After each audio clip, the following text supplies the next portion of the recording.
할렐루야. 네, 오늘 이 말씀 속에 여러분 미가라는 인물이 등장을 합니다. 자, 이 미가라는 이름을 가진 인물의 집에 두 가지 에피소드가 등장을 해요. 이 미가라는 이 이름의 뜻은 여호와와 같은 이가 누구인가 라는 뜻을 갖고 있습니다.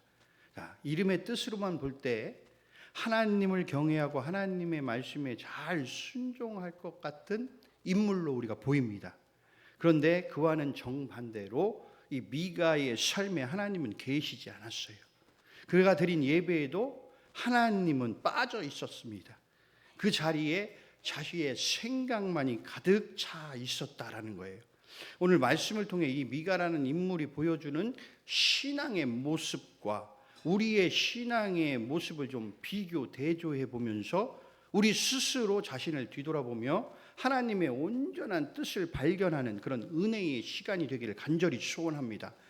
그러니까 어느 날 이 미가의 어머니가 은 1100세겔을 잃어버린 것을 발견합니다.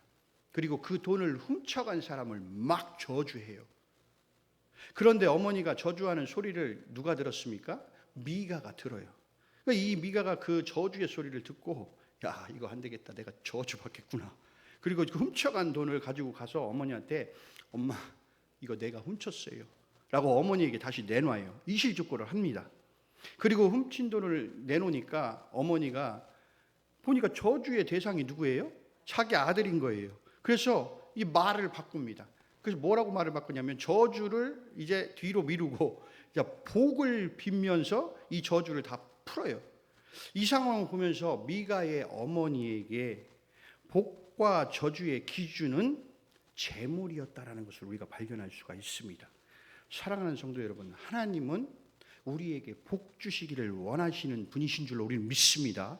민수기 6장 24절부터 26절의 말씀을 보면 이렇게 말씀하세요.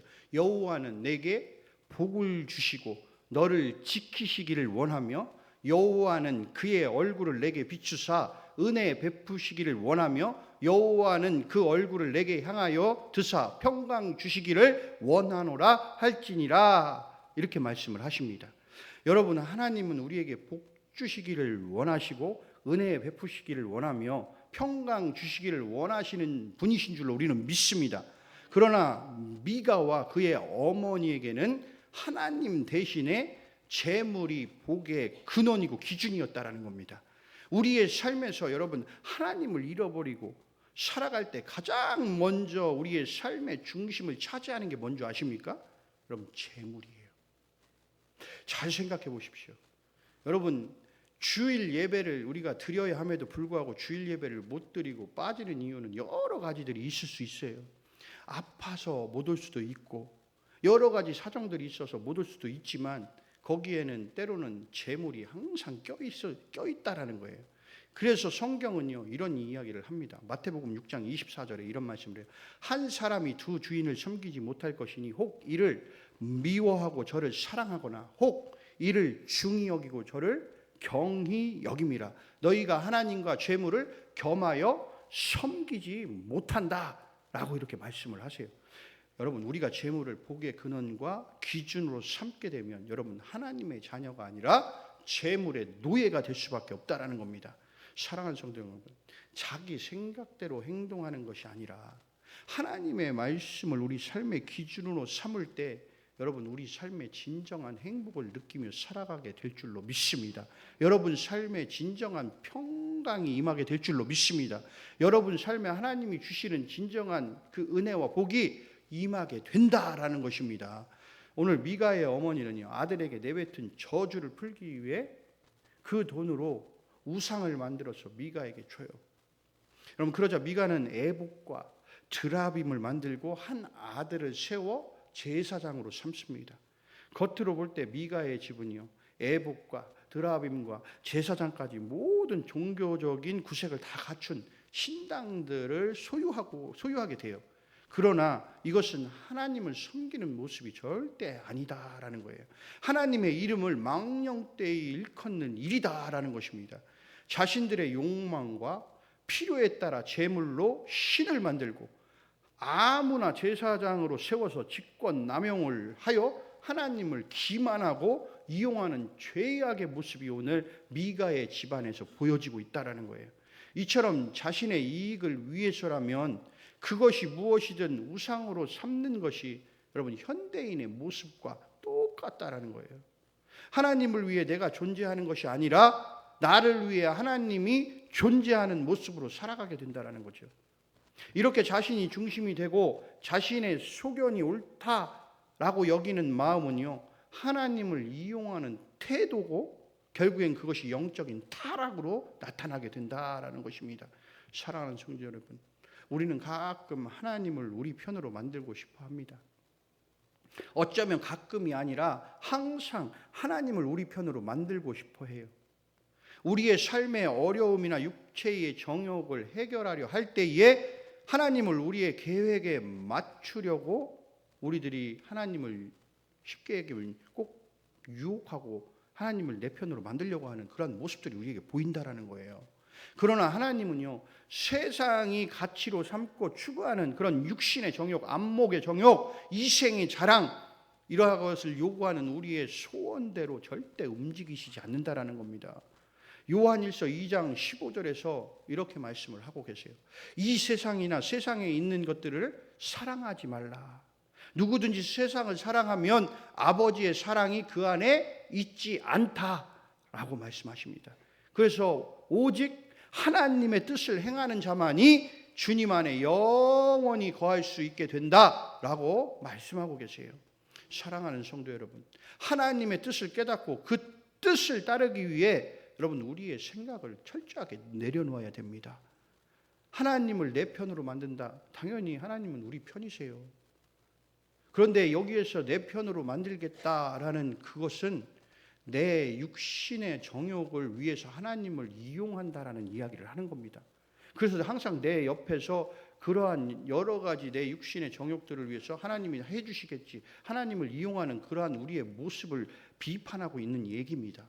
우리는 절대 하나님을 이용해서는 안 돼요. 하나님을 이용하는 것이 아니라 내가 하나님 앞에 이용을 당해야 되는 거예요. 하나님이 나를 이용하셔야 되는 거예요. 나를 사용하셔서 하나님께서 뜻의 아름다운 하나님의 나라와 하나님의 계획을 이루어 가실 그때에 하나님은 우리에게 필요한 것들을 채워주신다라는 겁니다. 이것을 우리가 믿고 가야지, 내가 하나님이 내 편에 계셔서, 그것은 기복신앙과 뭐가 다릅니까? 세상의 사람들이 물 떠놓고 정화수 떠놓고서 거기다 비는 거하고 뭐가 달라요? 하나님은 절대 우리가 세상의 것을 통해서 내가 무언가를 가지고자 하기 위해 하나님을 이용해서는 절대 안 돼요. 우리가 하나님 앞에 사용을 우리가 하나님이 나를 사용하실 수 있는 도구가 돼야지.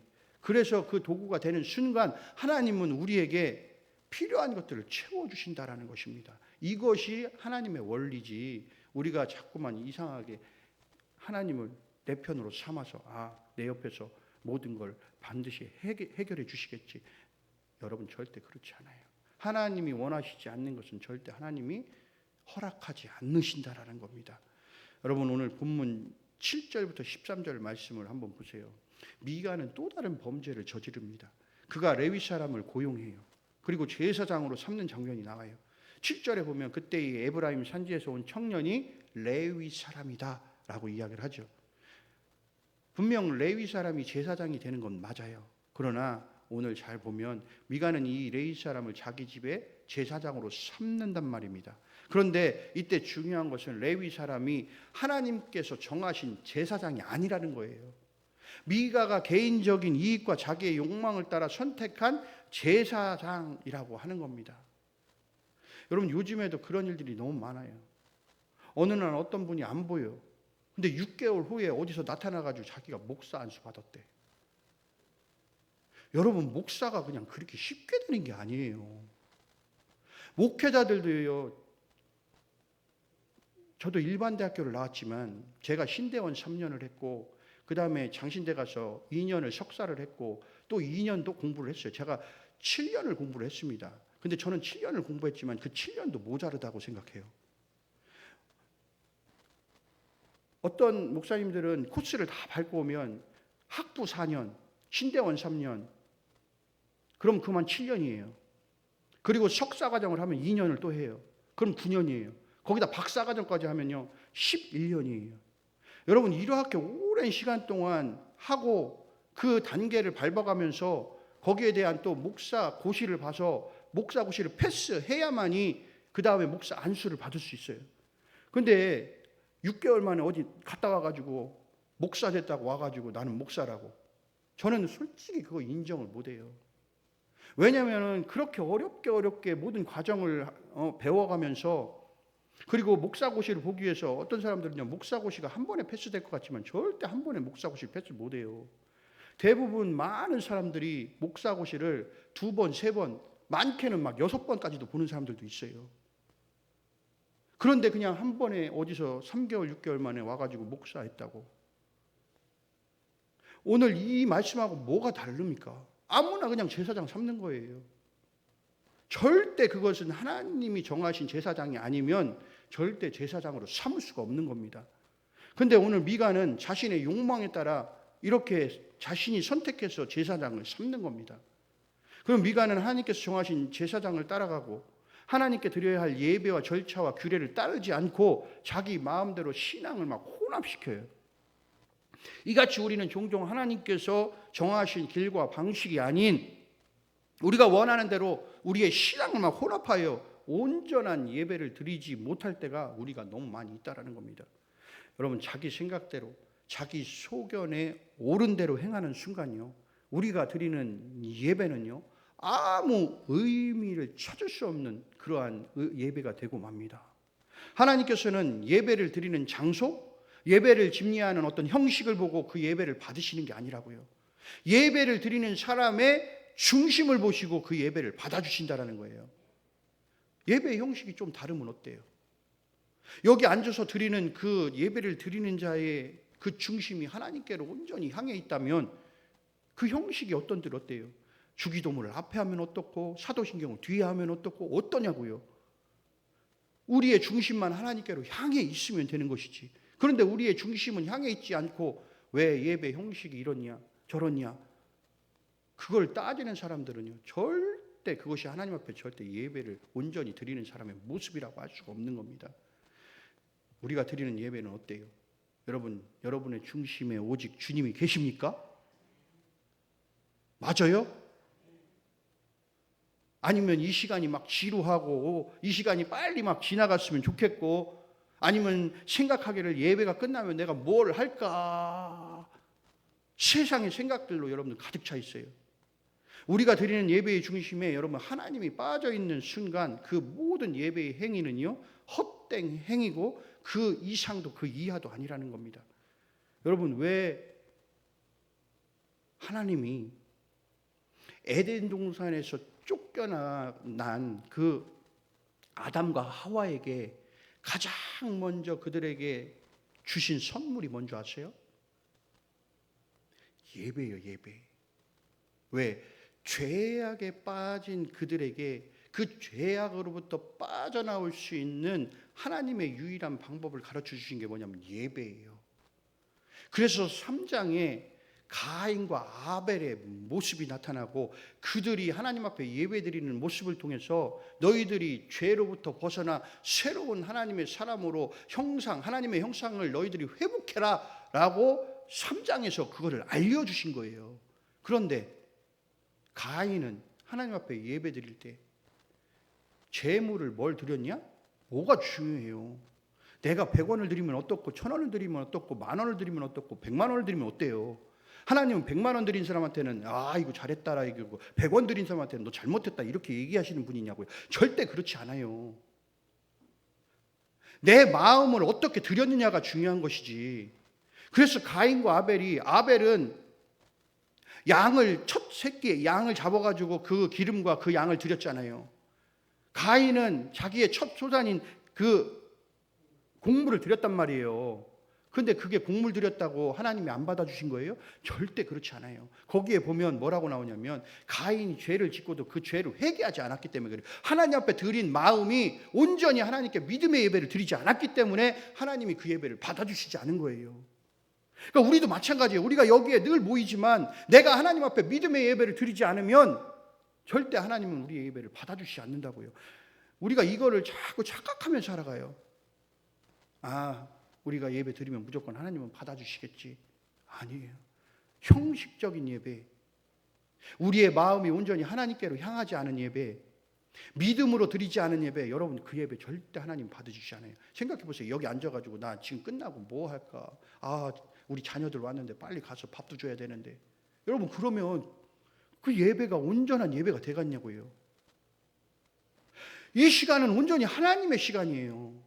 그래서 하나님께만 우리가 이 예배를 온전히 드려야 되는, 그래서 영과 진리로 너희들이 예배하고 거룩한 산제물이 되어서 너희들이 헌신의 예배를 드려야 된다고 얘기를 하시는 겁니다. 그렇지 않고 절대 우리가 이 예배를 우습게 생각해서는 안 돼요. 하나님 앞에 드려지는 예배는 온전한 우리의 마음을 다하여 드려야 됩니다. 하나님께로 우리는 모든 마음이 집중되어야 돼요. 절대 다른 생각에 빠졌거나 또는 그 시간에 다른 무언가를 행하고 있거나 그러면 하나님은 그 예배를 절대 받아주시지 않는다라는 것입니다. 오늘 미가의 모습이 그와 똑같은 모습입니다. 그가 원하는 대로 하나님을 섬기고 자신에게 유리한 제사장을 통해서 축복을 구해요. 그러나 이것은 하나님과의 관계를 왜곡시키고 우상숭배로 이어지는 모습이라는 겁니다. 거기에는 인간의 이기적인 탐욕만 남게 되었다. 우리의 삶 가운데 하나님이 어디 계신지, 우리가 얼마나 하나님을 의식하고 살아가고 있는지, 우리가 하나님의 뜻을 구하고 실천하고 있는지 우리가 다시 점검하고 자기 생각대로가 아닌 주님이 가르쳐 주신 뜻대로 살아가야 된다라는 겁니다. 그리고 예배해야 된다라는 겁니다. 왜 실천하며 살아가라 이 얘기를 오전에도 했지만, 여러분들 우리가 이곳에서 예배를 드리면 우리는 예배자로서의 삶을 살아가야 되는 게 마땅한 거예요. 여기에서 내가 거룩하다가 여기면 나는 여기서만 거룩 문 밖으로 나가면 세상 사람과 똑같아. 그러면 그게 무슨 예배를 드린 겁니까? 그것도 예배 드린 게 아니에요. 내가 여기서 예배를 진정한 하나님 앞에 영과 진리로 드렸으면 우리는 삶에서도 예배자로 살아가야 되는 게 마땅하다라는 거예요. 그게 진짜 하나님 앞에 온전히 드린 예배지. 그게 예배자의 삶이지. 그런데 오늘 미가는 그렇지 않다라는 겁니다. 여러분 예배는요, 나를 내려놓는 거예요. 어떤 목사님이 그 얘기를 하더라고요. 나는 그 얘기를 들으면서 맞다. 여러분 왜 교회에 십자가가 꼭대기에 있어요? 왜 십자가요? 위에 십자가 있잖아요. 우리 본당 위에 선교관 위에도 십자가 있고 왜 십자가 달아놨어요? 그 목사님이 이런 얘기를 하시더라고요. 그 십자가를 달아놓은 이유는 십자가의 의미가 무엇인가를 우리가 생각해 보라는 거예요. 여러분 십자가는 예수님이 나를 위해서 모든 죄를 사시기 위해 죽으신 십자가예요. 그죠?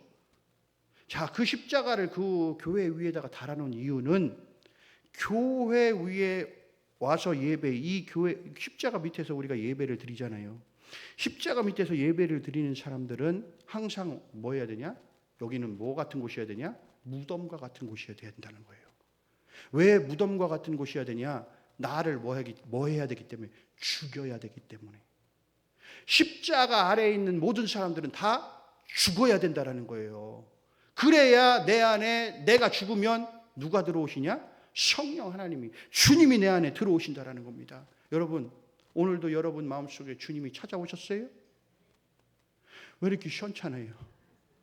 아파서 시원찮은 거예요? 뭐예요? 마스크 쓴다고 내가 안 보일 것 같아요? 여러분 우리는 이 예배의 자리에 오면 우리는 죽어져야 돼요. 우리는 죽고 누가 사셔야 돼요? 주님이 사셔야 되는 거예요.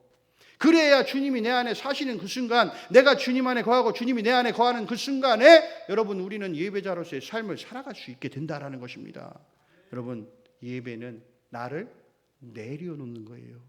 나를 죽이는 거예요. 오직 하나님을 나의 구주요 왕으로 인정하는 겁니다. 여러분 우리의 모든 문제를 하나님께 맡기고 걱정과 염려와 근심까지도 주님께 의탁하는 것, 이것을 예배를 의미하는 거예요. 예배는 우리 자신을 하나님께 거룩한 산제물로 내어드리는 헌신이기도 합니다. 따라서 우리의 삶에서 예배가 온전히 드려지면요, 우리 삶의 축이 나 자신에서 하나님으로 옮겨가는 거예요. 여러분, 하나님 중심으로 옮겨가게 된다라는 겁니다. 우리는 주님의 십자가를 통해 죽었어요. 그래서 우리는 갈라디아서 2장 20절의 말씀을 우리가 잘 기억해야 돼요. 예수님께서 그 십자가에 죽으실 때 내가 그 예수님을 믿으면 우리도 그 십자가에서 같이 뭐 한 겁니까? 죽은 거예요. 왜 아멘 안 하세요? 맞아요, 틀려요? 여러분, 이게 정확하게 돼야 돼요. 여러분, 내가 그 십자가에 달린 예수님을 믿는 거잖아요. 그러면은 이미 그 예수님의 십자가를 통해서 우리의 죄를 어떻게 됐어요? 믿음을 통해 사함 받은 거잖아요. 그러니까 나도 그때 어떻게 된 거예요? 예수님의 십자가에 나도 달린 거예요. 그래서 나도 죽은 거예요, 이제. 그래서 새로운 모습으로 다시금 예수님이 부활하실 때 나도 뭐 한 거예요? 부활한 거예요. 그게 우리의 부활의 소망이라고요. 그 부활의 소망이 있을 때 내가 하나님의 자녀로 천국 백성으로 천국의 소망을 바라보며 나아가는 겁니다. 여러분, 이제 내가 사는 것이 아니에요.